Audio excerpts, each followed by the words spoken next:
Íñigo López de Oñaz y Loyola, mejor conocido como San Ignacio de Loyola, nació en Guipúzcoa, en la comunidad de Azpetia, perteneciente a la Corona de Castilla, aproximadamente a la mitad del año del Señor de 1491.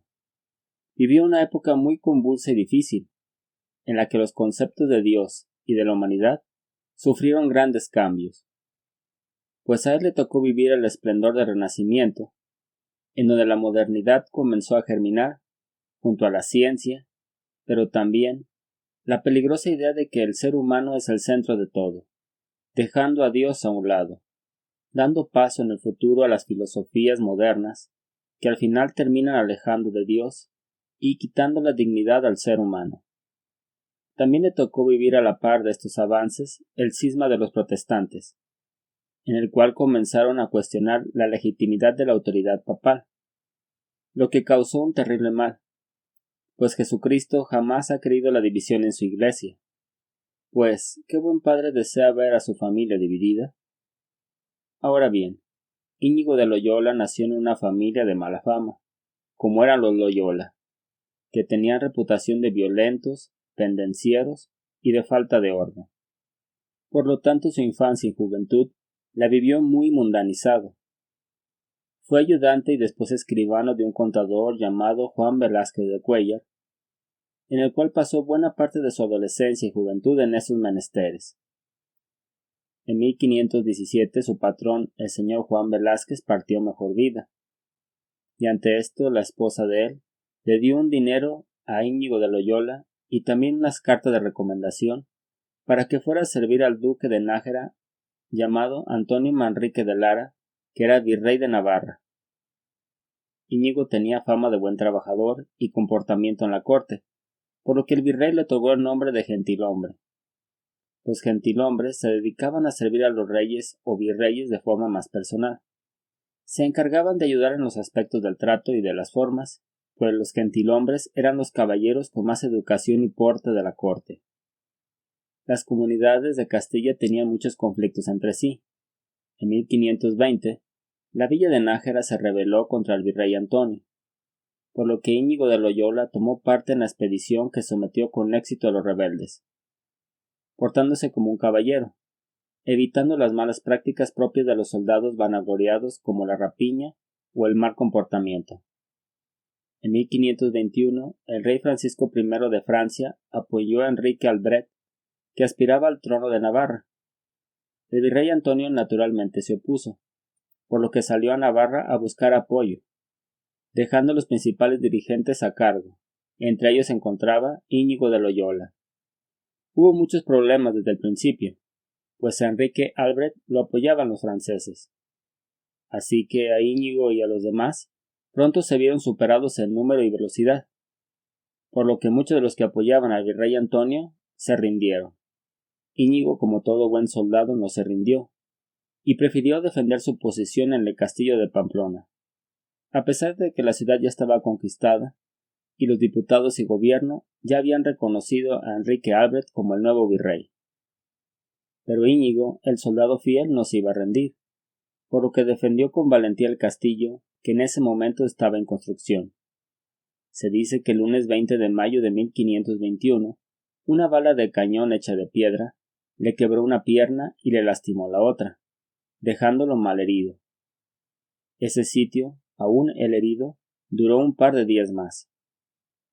Cuando ingresaron los soldados franceses, estos le ofrecieron ayuda a Íñigo, pero él, por orgullo, no quiso recibir apoyo ni curación profunda de los enemigos, por lo que buscó ayuda de médicos españoles, para que le compusiera la pierna quebrada, por lo que algunos amigos lo llevaron en andas, pero el tiempo y la distancia se complicó todo, así que los médicos no lo dejaron bien.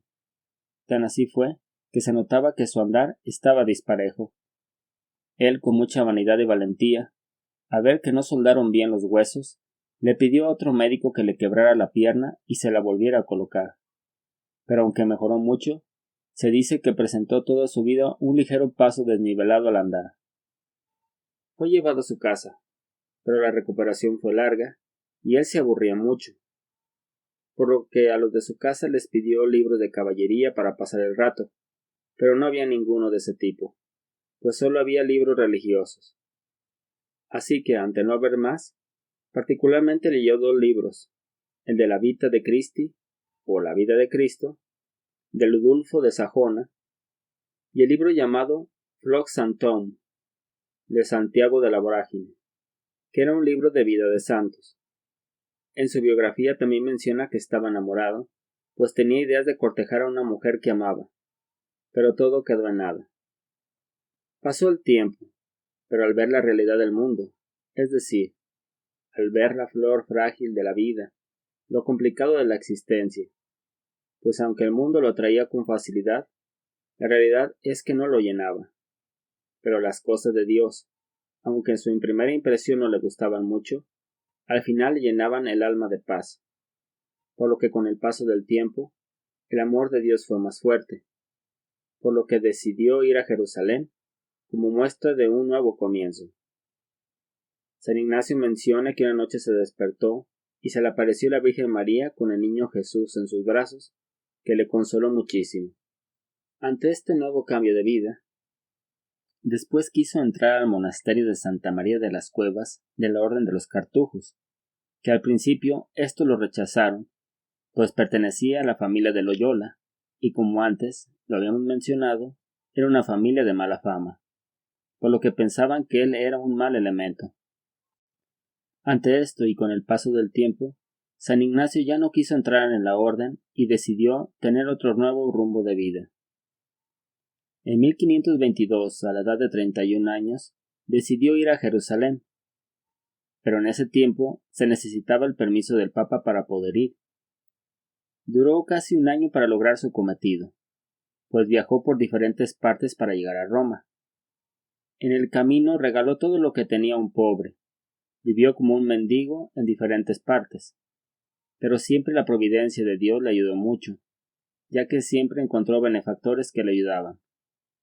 También se dice que en ese viaje, en la comunidad de Manresa, que fue muy importante en su vida, pues definió mucho su rumbo, ya que en el hospital de Santa Lucía, San Ignacio tuvo un trance y al volver en sí solo dijo «¡Ay Jesús!», por lo que muchos estudiosos mencionan que en este acto se encuentra el famoso rapto de San Ignacio.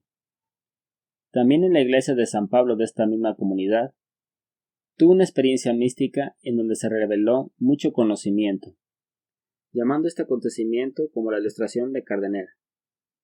También se dice que en esta comunidad escribió los ejercicios espirituales que después fue corrigiendo y ampliando. Llegó a Roma hasta el año de 1523 y consiguió el permiso del Papa para ir a Tierra Santa, por lo que en abril de ese año partió hacia Jerusalén. Estuvo varios días y visitó diferentes lugares, por lo que al final decidió instalarse en el Huerto de los Olivos. Decidió después ingresar al convento de Sion, pero fue rechazado por el provincial. Al no haber más caminos, partió el 23 de septiembre a Roma, y después de muchas vicisitudes volvió a Barcelona, en donde decidió estudiar pues quería ser sacerdote. Y de inmediato, él empezó a enseñar religión a sus compañeros de estudios. Una vez que avanzó en sus conocimientos se fue a Alcalá de Henares, en donde igual que en Barcelona, comenzó a instruir jóvenes sobre los ejercicios espirituales. Él, junto con otros compañeros vestidos de color marrón claro, vivían una vida de piedad religiosa, que empezó a levantar sospechas. Ante esto el Santo Oficio los interrogó, pero no encontraron nada en contra de la santa doctrina. En abril de 1527 fue detenido por una falsa acusación, que una vez que se aclaró, fue puesto en libertad, pero se les ordenó que deberían de vestirse como los demás estudiantes. Después de esto San Ignacio prosiguió predicando, pero fue nuevamente interrogado por los dominicos, pues querían saber qué era lo que tanto predicaba. Después de un interrogatorio fue puesto en prisión, y San Ignacio presentó sus ejercicios espirituales para que los revisaran. Después de 3 semanas, fueron liberados, sin que se les encontrara doctrina alguna en contra de la fe, pero se les prohibió predicar sobre asuntos teológicos importantes. Pasando el tiempo se fue a París, en donde terminó parte de sus estudios, y en conjunto con 3 estudiantes españoles, llamados Juan de Castro, Pedro Peralta y Amador el Duayen, vieron reformado su alma con los ejercicios espirituales. Así pues, cada domingo reunía jóvenes en donde se les predicaba y se les acercaba los sacramentos.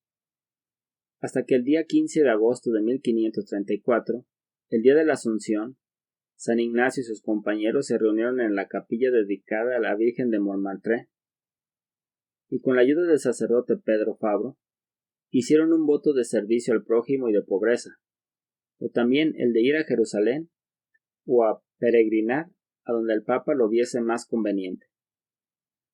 Decidieron todos ir a Roma, pero San Ignacio primero fue a su tierra para recomponer la salud y a ver diferentes asuntos. Después llegó a Venecia en 1537, y una vez reunidos todos fueron a Roma. Antes de llegar se preguntaron cómo se debería de llamar la compañía, y decidieron llamarse la Compañía de Jesús, pues solo deseaban servir a nuestro Señor Jesucristo. Así pues, en abril de 1537, hablaron en audiencia con el Papa y consiguieron el permiso por parte de él para que se ordenaran sacerdotes y para ir a Tierra Santa. Pero no pudieron hacerlo de inmediato, pues había conflicto con los otomanos en el Mediterráneo. Después dieron un giro y decidieron ir a predicar a diferentes lugares. En ese momento San Ignacio recibió una locución interior que le dijo: «Yo os seré propicio en Roma», a lo cual San Ignacio decidió quedarse en Roma para dirigir la Compañía de Jesús desde ahí. Ya en Roma, San Ignacio enseñó los ejercicios espirituales a un gran número de personas, edificando sus almas y entronizando sus corazones para perfeccionar su amor a Jesucristo. Después de muchas vicisitudes, recibió la autorización y la aprobación de la Compañía de Jesús por parte del Papa el día 27 de septiembre de 1540, teniendo los votos de pobreza, castidad y obediencia, y uno más, que era el de la obediencia total al Papa. Una vez formada la compañía se hicieron votaciones, en el cual fue elegido San Ignacio, pero él no lo quería. Así que después se hizo una segunda votación, en el cual fue nuevamente elegido. San Ignacio fue a consultarlo con su confesor, el cual le dijo que aceptara, pues por lo contrario era desobedecer al Espíritu Santo. Así pues, el 19 de abril de 1541 aceptó el cargo, y el 22 de abril hizo su profesión, dando su primera misa en la Basílica de San Pablo Extramuros. San Ignacio vio por los pobres y por los necesitados, creando casas de ayuda en donde las personas más abandonadas recibían apoyo y consuelo. Con gran labor de crecimiento, los ejercicios espirituales fueron aprobados por el Papa Paulo III el 21 de junio de 1548. San Ignacio de Loyola en sus años posteriores fundó varios colegios jesuitas. Mandó a varios jesuitas a predicar, siendo uno de los más importantes San Francisco Javier, el apóstol de Japón y de las Indias, y reforzó la Compañía de Jesús en Europa y en Brasil. Después de una fructífera labor, ingresó en el corazón de Dios el 31 de julio de 1556 en Roma. Fue beatificado por Paulo V el 27 de julio de 1609 y canonizado el 12 de marzo de 1622 por Gregorio XV. San Ignacio de Loyola fue un santo excepcional. Vivió una época difícil en la que la Reforma protestante modificó mucho las ideas de las personas. Pero Dios siempre mejora aquello que para el ser humano está perdido. Pues la solución para la rebeldía de ese tiempo fue la Contrarreforma, de la cual los jesuitas tuvieron un papel muy importante, al luchar contra la rebeldía a través de la fidelidad. Pues a fin de cuentas, al odio solo se vence con el amor, y uno de sus frutos es la obediencia. San Ignacio, como muchos santos, surgió en el momento oportuno para contrarrestar una crisis que se cernió en la Iglesia. San Ignacio de Loyola, intercede ante Dios por nosotros para que seamos fieles y obedientes a las disposiciones de la Iglesia, que defendamos los principios católicos y al Papa de los ataques de sus enemigos, que entendamos verdaderamente que un reino dividido va a la ruina, porque hay que comprender que en la división Los únicos perjudicados seríamos nosotros, pues en este caso la Iglesia Católica nunca sucumbirá, pues ella será la última luz de amor y verdad que quedará en el final de los tiempos. Es por eso que si nos rebelamos, los únicos arruinados seríamos nosotros, pues nos alejaríamos de la verdad. Gracias por tu tiempo. Te invito a suscribirte y a compartir este video a los demás. ¡Ánimo!